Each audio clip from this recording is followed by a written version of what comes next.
नमस्कार दोस्तों, अंकित sir classes में आपका स्वागत है।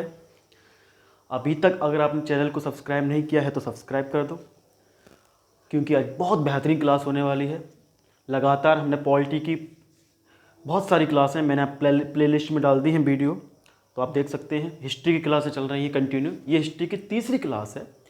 हमारा टॉपिक चल रहा है 19वीं सदी में धार्मिक तथा सामाजिक आंदोलन। ये मॉडर्न हिस्ट्री यानी कि आधुनिक भारत चल रहा है हमारा, और 1857 के बाद का टॉपिक पढ़ रहे हैं।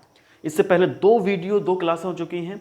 19वीं सदी धार्मिक और सामाजिक आंदोलन की, पहली ब्रह्म समाज राजा राम मोहन राय की, और दूसरी आर्य समाज स्वामी दयानंद की। और आज तीसरी वीडियो है जिस पे हम लोग चर्चा करने वाले हैं, और आज हम पढ़ने वाले हैं रामकृष्ण मिशन या स्वामी विवेकानंद के बारे में। बहुत शानदार वीडियो होने वाली है और आपको बहुत कुछ सीखने को मिलेगा, तो एंड तक वीडियो जरूर देखें।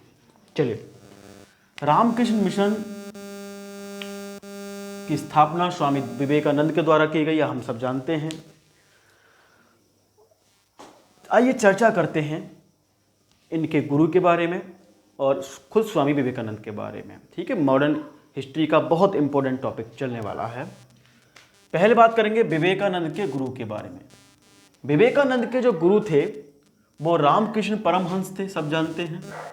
1836 में इनका जन्म हुआ, 1886 में इनका निधन हो गया। विवेकानंद के जो गुरु थे रामकृष्ण परमहंस, इनका जो मूल नाम था वो था गदाधर चट्टोपाध्याय। ध्यान रखना, इंपोर्टेंट क्वेश्चन है। गदाधर चट्टोपाध्याय इनका मूल नाम था, जो ओरिजिनल नेम था इनका। ठीक है, विवेकानंद की चर्चा करेंगे तो विवेकानंद का जन्म 12 जनवरी को मना हुआ था। 12 जनवरी को आपको पता होगा हम विवेकानंद जयंती मनाते हैं, और साथ ही युवा दिवस है ना, यूथ डे भी मनाते हैं। तो युवा दिवस के रूप में भी इनका जन्मदिन मनाया जाता है, आप सब जानते हैं। 1863 को कलकत्ता में इनका जन्म हुआ। ठीक है, पश्चिम बंगाल में बहुत महान, जो बंगाल और गुजरात दो ऐसे क्षेत्र हैं जहाँ से बहुत सारे महानुभाव पैदा हुए हैं। जैसे अगर गुजरात की बात करें तो वल्लभ भाई पटेल, मोरारजी देसाई और नरेंद्र मोदी, तो प्रधानमंत्री की होड़ लगी हुई। और अगर यहाँ बात करें आपकी पश्चिम बंगाल की, तो यहाँ भी एक से एक महान आदि व्यक्ति पैदा हुए, जिनमें स्वामी विवेकानंद है। कई लोग हैं जो मैंने आपके नाम भी नहीं गिना सकता। तो बंगाल और गुजरात में बहुत बहुत महान व्यक्ति पैदा हुए हैं। खैर, बचपन का नाम नरेंद्र नाथ था, आप सब जानते हैं। लेकिन एक नई बात शायद आपको कम लोग जानते होंगे कि इनका घर का नाम बीरेश्वर था। घर का नाम क्या था? बीरेश्वर। बचपन का नाम नरेंद्र नाथ और घर का नाम बीरेश्वर था। औपचारिक नाम नरेंद्र नाथ था, लेकिन घर पर कहते हैं ना, घर पे नाम अलग होता है, हम प्यार से कुछ कह के बुला लेते तो बीरेश्वर कहा जाता था। इनकी पहली मुलाकात रामकृष्ण परमहंस यानी कि अपने गुरु से होती है, वो 1880 में होती है। रामकृष्ण परमहंस से इनकी पहली भेंट होती है, पहली मुलाकात होती है। ठीक है, क्यों होती है इस बारे में हम चर्चा करेंगे। पिता थे इनके विश्वनाथ दत्त और माता थी भुवनेश्वरी देवी। पिता का नाम विश्वनाथ दत्त, माता भुवनेश्वरी देवी। पिता जो थे इनके कलकत्ता में कोर्ट में वकील थे, यानी कि अच्छे परिवार से थे। और माँ धार्मिक पूजा पाठ में बहुत ज़्यादा लीन रहती थी। तो पिता वकील थे, इसलिए तर्क पिता से सीखा, और माँ धार्मिक भावना की थी, धार्मिक कार्यों में ज़्यादा लीन रहती थी, तो आस्था या अध्यात्म माँ से सीखा। पिता के तर्क के गुण, माँ के अध्यात्म के गुण, दोनों गुण विवेकानंद में शुरू से ही थे। 25 वर्ष की उम्र में इन्होंने गृह त्याग कर दिया। भाई मैंने आपको बताया था स्वामी दयानंद ने 21 वर्ष की उम्र में गृह त्याग कर दिया। देखें, 20 साल के बाद 21, 22, 23, 25 यानी 25 वर्ष तक। और हाँ, अगर आप जो है महात्मा बुद्ध को देखेंगे तो उन्होंने 29 वर्ष की अवस्था में गृह त्याग कर दिया। तो 21, 25, 29 मतलब ये 21 यानी 20 से लेकर 30 की एज ऐसी है जहाँ आदमी खुद को पहचानता है कि मैं क्यों बनाया गया हूँ ज़िंदगी में, क्यों आया हूँ और मेरा मूल उद्देश्य क्या है। 20 से 30 वाली एज ऐसी होती है। अगर आप उस एज में आप खुद को नहीं पहचान पाए और खुद का रास्ता नहीं पकड़ पाए तो शायद बहुत मुश्किल हो जाती है।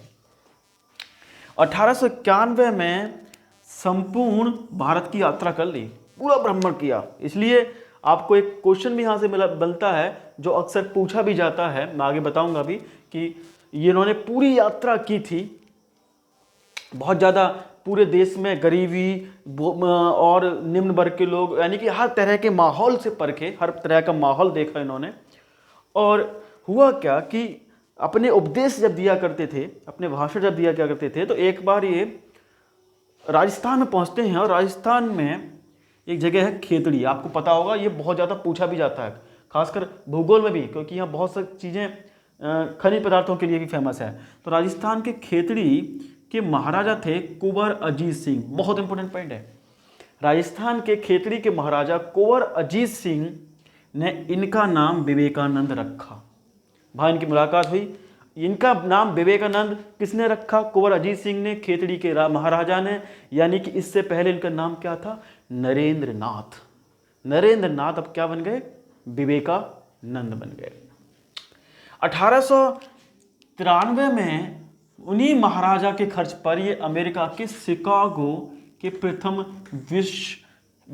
विश्व हिंद धर्म सम्मेलन में भाग लेते हैं। आपको सबको पता है शिकागो का उनका भाषण जो सुप्रसिद्ध रहा। 1893 में कहाँ पहुंचते हैं? उन्हीं महाराजा खर्च पर। किन महाराजा खर्च पर? आपके कुंवर अजीत सिंह से उन्होंने खर्चा किया, क्योंकि उनके पास तो पैसे नहीं थे।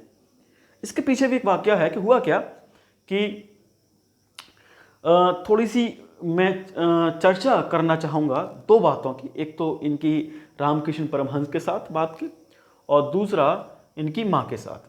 फिर यहाँ पे आने वाले हैं।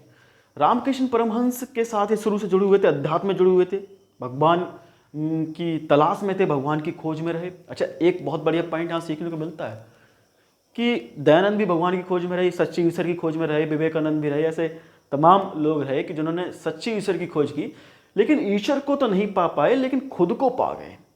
और बाद में जाकर उन सबने यही निचोड़ निकाला कि खुद को ही जान लेना, ईश्वर तक पहुंचना है।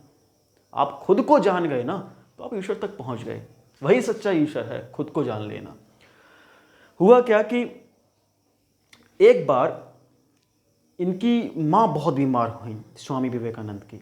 जब माँ बीमार हुई तो इनके पास पैसे नहीं थे दवाई के लिए, ठीक है, उनका इलाज कराने के लिए। तो बड़े गुस्से में ये रामकृष्ण परमहंस के पास पहुंचते हैं। और रामकृष्ण परमहंस के पास पहुंचते हैं और कहते हैं कि मैंने जो है अपनी ज़िंदगी आपके साथ लगा दी, अध्यात्म लगा दी, मुझे क्या मिला इससे? अगर मैं इससे तो अपने दोस्तों की तरह या और लोगों की तरह कोई नौकरी करता या छोटा मोटा काम करता तो 4 पैसे मिलते, और वो 4 पैसे अगर मेरे पास होते तो मैं अपनी माँ का इलाज करा सकता था, और मेरी माँ ठीक होती, और मुझे खुशी मिलती उस चीज़ से। मुझे इस अध्यात्म में, इस भगवान की पूजा से क्या मिला? आप भगवान भगवान करते रहते हो, बताइए मुझे क्या मिला? तो इस बार रामकृष्ण परमहंस ने विवेकानंद से कहा कि वो काली मंदिर का, जो काली मंदिर था, काली देवी का मंदिर था, तो उन्होंने, क्योंकि काली देवी की पूजा किया करते थे रामकृष्ण परमहंस, तो काली देवी के मंदिर में जाने को कहा कि उन काली देवी से, उन माँ से क्यों नहीं मांग लेते माँ की रक्षा, उनसे माँ से कर लो। तो उन्होंने कहा ठीक है। वो जाते हैं मंदिर में और 1 घंटे बाद लौट के आते हैं और पूछते हैं रामकृष्ण परमहंस के, आपने मदद मांगी माँ, काली माँ से अपनी माँ के लिए? तो उन्होंने कहा नहीं, भूल गया। उन्होंने कहा फिर जाओ। फिर जाते हैं तो इस बार 4 घंटे बाद लौट कर आते हैं। फिर पूछते हैं रामकृष्ण परमहंस विवेकानंद से, आपने काली माँ से अपनी माँ की मदद मांगी? बोले नहीं गुरुजी, मैं भूल गया। वो फिर जाते हैं और इस बार 8 घंटे बाद लौट कर आते हैं, और फिर गुरुजी पूछते हैं आपने मदद मांगी?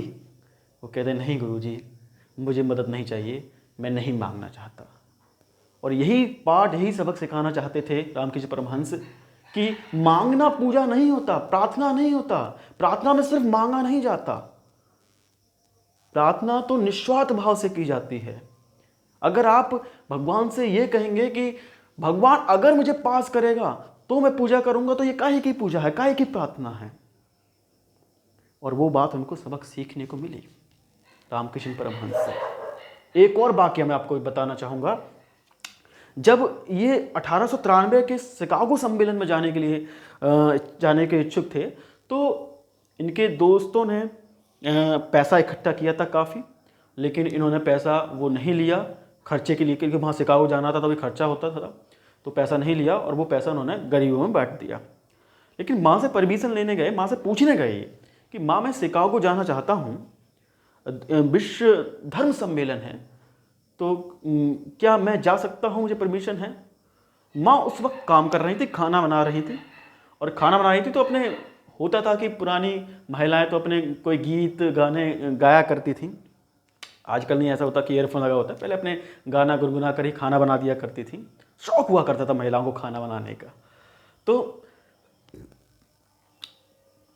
उनमें क्या कहते हैं, उन्होंने खाना बना रही थी, तो वो कहते हैं कि माँ मैं जा सकता हूँ। तो माँ ने ध्यान नहीं दिया, उन्होंने कहा कि मुझे वो चाकू दे। वहाँ चाकू रखा हुआ था, तो विवेकानंद ने वो चाकू माँ को दे दिया, अपनी माँ को। फिर पूछा, माँ आपने जवाब नहीं दिया। उन्होंने कहा कि अब मैं समझती हूँ कि तुम जाने के लिए तैयार हो, तुम एक योग्य व्यक्ति हो जो वहाँ जा सकते हो। तुम्हारे, तो उन्होंने कहा कैसे, आप कैसे, आपने अभी तक तो जवाब नहीं दिया। तो उन्होंने कहा, और जबकि आपने चाकू क्यों मांगा मुझसे? तो उन्होंने कहा मैंने इसलिए चाकू मांगा क्योंकि आपके चाकू मुझे देने के अंदाज से मैंने समझ गई कि आप वहाँ जाने के लिए योग्य हो या नहीं हो। यानी कि माँ ने ये पकड़ लिया कि चाकू किस तरह से दिया था उन्होंने। तो माँ भी काबिल थी। चलिए यहाँ चर्चा करते हैं कि 1893 में महाराजा के खर्च पर अमेरिका के शिकागो के प्रथम विश्व धर्म सम्मेलन में इन्होंने भाग लिया, और 11 सितंबर 1893 को अपना भाषण दिया इन्होंने। कहाँ भाषण दिया था? सेंट कोलंबस हॉल में। याद रखना है आपको, सेंट कोलंबस हॉल में, शिकागो के सेंट कोलंबस हॉल में भाग लिया। अच्छा, ये सम्मेलन क्यों हो रहा था? दरअसल कोलंबस ने अमेरिका की खोज की, सबको पता। तो कोलंबस के अमेरिका की खोज करने के 400 साल बाद उनकी याद में ये धर्म सम्मेलन, एक मेला था जो आयोजित किया जा रहा था, इसलिए ये हो रहा था। और इसमें हिंदू धर्म को लेकर, या सनातन धर्म जिसको कहा जाता है, उसको धर्म को लेकर उसके प्रतिनिधि के रूप में विवेकानंद गए थे। किसने भेजे थे? जो है कुंवर अजीत सिंह ने अपने खर्चे पर इनको भेजा। लेकिन आसान नहीं था वहाँ पहुँचना, जाना। जापान होकर आपका, फिर जो है कनाडा होकर और अमेरिका पहुँचना, बहुत मुश्किल से पहुँचे। इसके अलावा 5 हफ्ते पहले पहुँच गए थे अमेरिका। और जब 5 हफ्ते पहले, यानी कि सम्मेलन होने से पहले, यानी कि सितंबर में हुआ तो उससे 5 हफ्ते पहले, ठीक है, लगभग 1 सवा महीने से पहले, तो वहाँ रहे। अब वो जो पैसे लाए थे वो सब खर्च हो गए, कपड़े नहीं थे, ठंड बहुत कड़ाके की ठंड थी, और उनके दोस्तों ने कुछ कपड़े वपड़े ला के दे दिए इनको, लेकिन उन्हें क्या अनुमान था कि अभी शिकागो में तो बहुत ठंड पड़ती है। तो दूसरा, सारे पैसे खर्च हो गए, तो रहने के लिए जगह नहीं। कहते हैं मालगाड़ी में इन्होंने अपनी रात बिताई कई तो। और पता है इनकी वेशभूषा ऐसी थी कि लोग इनको चोरों चक्कर समझा करते थे। कई बार तो अमेरिका वासियों ने इनको पीट दिया, कुत्ते पीछे पड़ गए इनके।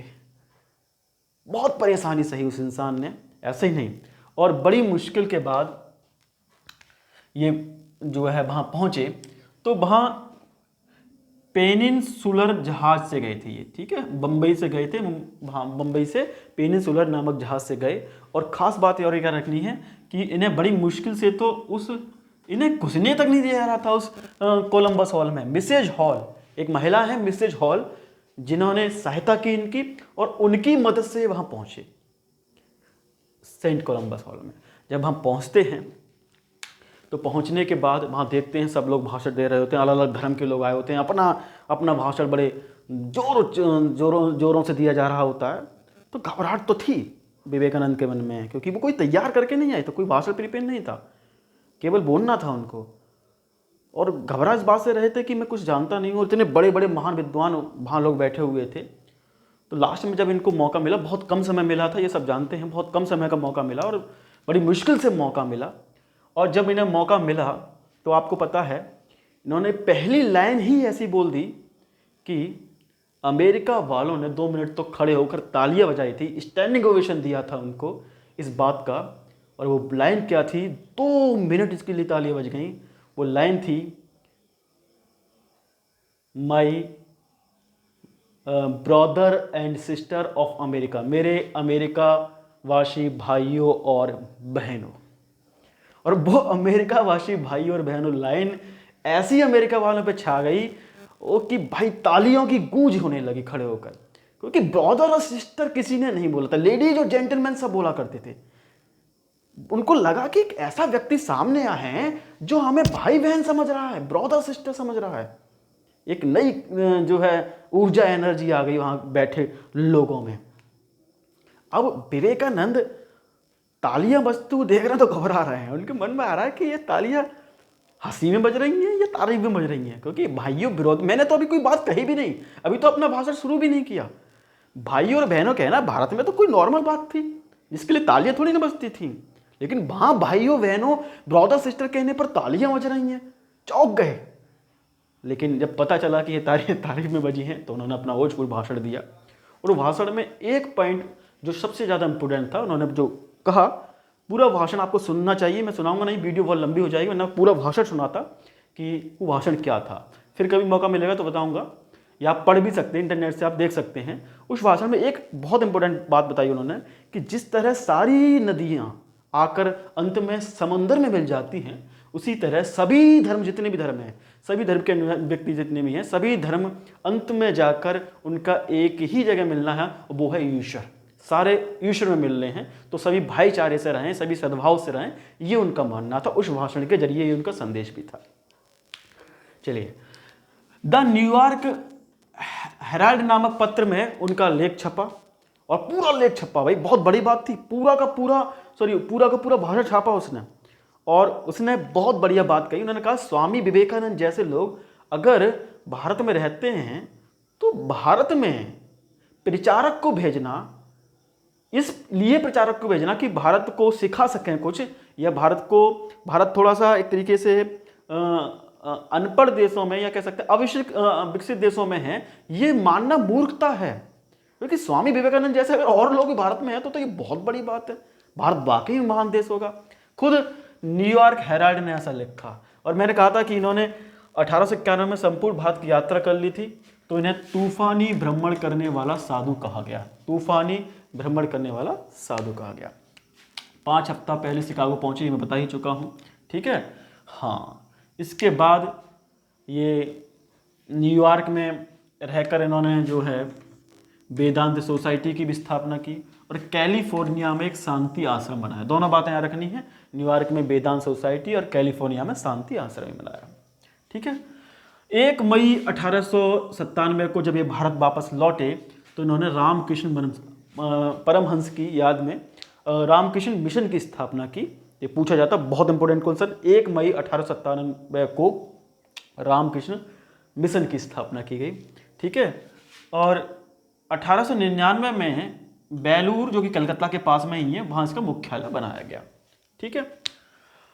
1900 में दोबारा गए, ये भी ध्यान रखना, 2 बार गए हैं ये। 1900 में, पहले 1893 में कहाँ गए? अमेरिका के शिकागो में, और 1900 में ये पेरिस के द्वितीय धर्म सम्मेलन में भी इन्होंने भाग लिया। 2 धर्म सम्मेलन में भाग लिया था स्वामी विवेकानंद ने। चलिए और कुछ समझते हैं। हाँ, ये पॉइंट समझते हैं। इनकी मुख्य शिष्या थी आयरिश की जो महिला थी, जिनका नाम था मार्गरेट नोबल, और जिसे बाद में भारत में सिस्टर निवेदिता भी कहा गया। जानते हैं ये कैसे, इनकी मुलाकात कैसे हुई? 1895 की बात है, जब ये अपना भाषण दे रहे थे स्कॉटलैंड में, तो इस भाषण में ये महिला भी इनके भाषण सुन रही थी। तो वहाँ स्वामी जी ने कहा था कि मुझे 20 लोग अगर ऐसे मिल जाएं जो अपनी तरफ से पूर्ण समर्पित हों, देश को बदलना चाहते हों, या दुनिया को बदलना चाहते हों, या अपने धर्म की रक्षा करना चाहते हों, तो मैं पूरी दुनिया को बदल सकता हूं। केवल 20 लोग। और 20 लोगों की बात कही थी, लेकिन वहाँ किसी ने हाथ खड़ा नहीं किया, कोई साथ में नहीं आया स्वामी जी के। तो स्वामी जी थोड़े से निराश हुए, चले गए। चले जाने के बाद जब वो वहीं रह रहे थे, उसके बाद जब सुबह उठे तो उन्होंने एक महिला को अपने सामने पाया, और उस महिला को देखकर स्वामी जी ने कहा कि देवी आप यहाँ कैसे, इतनी सुबह कैसे, बताइए क्या सेवा कर सकता हूँ मैं आपकी। तो उस महिला ने आंख में आंसू लेते हुए बड़े रुद्र स्वभाव में कहा था कि राजा कहा करती थी सिस्टर निवेदिता को, कि राजा जो है, आपने 20 लोगों को कहा था कि 20 लोग अगर मिल जाएं जो पूरी तरह से समर्पित हों तो मैं दुनिया बदल सकता हूँ। मुझे 19 का तो नहीं पता वो कहाँ से आएंगे, लेकिन एक मैं हूँ जो पूरी तरह से समर्पित हूँ। बताइए आप मेरा माइंड का मेरा यूज या मेरा उपयोग किस तरह देश की सेवा या दुनिया की सेवा में करेंगे। और बड़े गदगद हो गए, बड़े खुश हो गए स्वामी विवेकानंद। और फिर आपको पता ही है, फिर वो इतिहास है कि सिस्टर निवेदिता भारत में भी आई, और भारत में आने के बाद खुद रामकृष्ण परमहंस की पत्नी शारदा से भी मिली और उनके साथ रहीं, और फिर बहुत से कारनामे उनके रहे। उनको समझेंगे फिर कभी किसी और लेक्चर में। इनको उपनाम दिया जाता था नव हिंदूवाद का प्रतिनिधि, क्योंकि भैया हिंदुओं के लिए जो किया, हिंदुओं का जो नाम कमाया, पूरी दुनिया में डंका बजा दिया। कोई धर्म सम्मेलन था हिंदू धर्म सनातन धर्म का, तो भाई इसके लिए तो विवेकानंद का ऋणी रहेगा पूरा हिंदू धर्म। विवेकानंद को बुद्ध का हृदय, महात्मा बुद्ध का हृदय और शंकराचार्य की बुद्धि और आधुनिक भारत का निर्माता, विवेकानंद को बुद्ध का हृदय, शंकराचार्य की बुद्धि और आधुनिक भारत का निर्माता कहा था सुभाष चंद्र बोस ने। याद रखना, सुभाष चंद्र बोस ने इनको ये नाम दिया।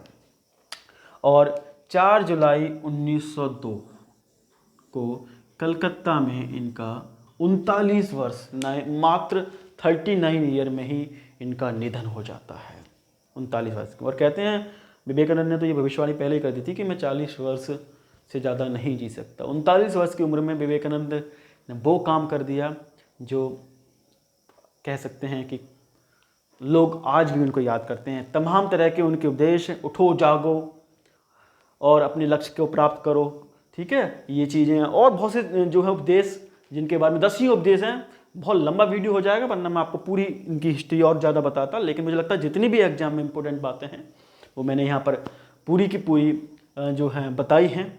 और मैंने कहा कि ज़िंदगी में एक काम बहुत खास होता है, आप पूरी ज़िंदगी कुछ करिए मत करिए, एक काम ऐसा कर जाइए कि जिससे आपका पूरी दुनिया में नाम हो जाए। वो एक काम भी बहुत होता है। और वो इनकी एक ही लाइन थी, कौन सी, my brother and sisters of America, मेरे अमेरिका वासियों भाई और बहनों।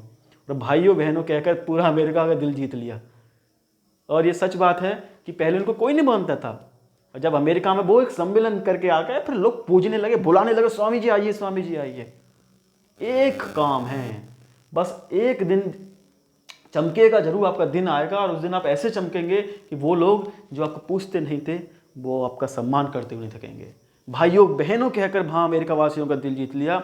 और आज नरेंद्र मोदी भाइयों बहनों कहकर भारत वालों का दिल जीते हुए, इंडिया वालों का दिल जीतने हुए। मेरे भाइयों और बहनों, खैर मुझे लगता है कि समझ में आया होगा आपको। और फिर चर्चा को, और कोई चर्चा अभी कभी करेंगे, बहुत लंबा वीडियो हो जाता है, वरना हाँ इसको चैनल को सब्सक्राइब कर दें। और अंकित सर क्लास में, अंकित सर जो है क्लासेस, ठीक है, इस चैनल को सब्सक्राइब कर दें। और जो है अब एक बार हमको लाइव आने दीजिएगा, 1000 सब्सक्राइबर जैसे होते हैं हम लाइव आएंगे। और लाइव आने पर बहुत फिर 1-1 घंटे की वीडियो बनाएंगे, उसमें और डिटेल में समझने वाले हैं, ठीक है। तो हिस्ट्री की क्लास 3 कैसे लगी कमेंट करके बताइए, चैनल को सब्सक्राइब कर दीजिए, शेयर कर दीजिएगा। और चौथी बात यानी कि हिस्ट्री की क्लास 4 कल अपलोड करेंगे। धन्यवाद।